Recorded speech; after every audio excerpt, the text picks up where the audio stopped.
I was excited about the tool that would take the EMF stress off of plants, livestock, and animals. And I think this is just, it's actually worked better than what I even dreamed. Plants, animals, crop yields, I think we increased everything by at least 20%.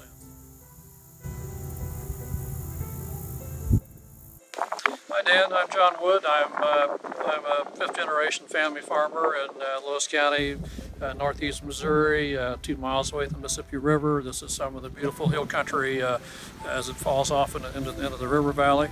I've been an Allen Savory advocate since about 1993 or 4. We started producing grass-fed beef in 1997 as kind of a Missouri show me state type project. We didn't think it was going to work. We did it for 3 years in a row, but we realized this was a really viable project. And so we started U.S. Wellness Meats in September of year 2000. We were way ahead of the curve. No one knew what it was, but we were persistent, a good Scotch-Irish ancestry, and we were able to make this thing work. Last 3 or 4 years, summer performance, year-round performance was starting to trend downward. And I'm a little puzzled by it. I've tested the water, tested the soil, fecal sample the animals. Nothing really stood out. And I really think there's an EMF factor going on. 3G phones came out 10, 12 years ago. 3G just kind of barely able to give you no signal to do a phone call. Then the internet became widely accepted on the mobile devices. 4G phones came available here 5 or 6 years ago. I think the 4G was just a higher frequency, more bombardment, and I think we were starting to affect animals. When we just first met back in December of 2019, actually came across your business and your company through a biofeedback doctor, holistic doctor that I knew, and he made the introduction. I'm a person that's not afraid to try new things. After visiting with your agronomist in New Zealand for 45 minutes, I became quite convinced. He's been around as long as I have on the planet, and he was skeptical, and he'd been doing research for 10 years.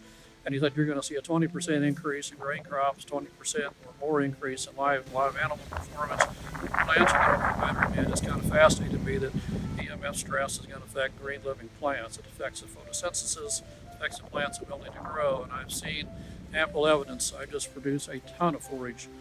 We were involved in University of Missouri forage research thing this summer. My son went out every 10 days with a special tool that University of Missouri has developed to measure how much forage growth, and they were somewhat shocked at how much forage growth we saw on this farm. They were kind of amazed. We just had forage coming out for years. Even on the fence rows, you have the bird, poops on the fence row, the sprouts come up, and I think I've never seen things grow so fast in fence rows this year. A soybean, I got 30 acres of soybeans under EMF, 30 acres 10 miles away, and there was almost a 20 bushel increase. And we had a flash drought in August, so the rainfall patterns are about the same. There might have been a few little variable factors, field edge factors, but there's not that much yield difference just based off of normal wear and tear in crops in this area. So I'm convinced I've got at least a 20% increase in yields off those soybean plants. It looks to me like the easiest way to pick up your return on equity, return on investment. This doesn't cost that much, and I think you look at the overall picture of commercial agriculture, it's a really low margin game. The input costs are always driven by what the sellers can get away with. This is an unfair advantage for producers to take advantage of.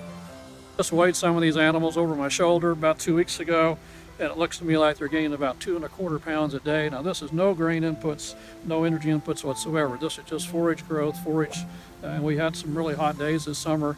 And you can do over 2 pounds a day in this environment on conventional pasture in northeast Missouri. It's extremely well. You figure in the summertime you're going to get about 1.35 to 1.5 pounds a day is good. You get over 2 pounds a day, you're really, really happy. And I've seen this 5 or 6, 7 years ago, but I haven't seen it for the last 4 or 5 years, and I think we've got really good evidence that we've improved it dramatically this year.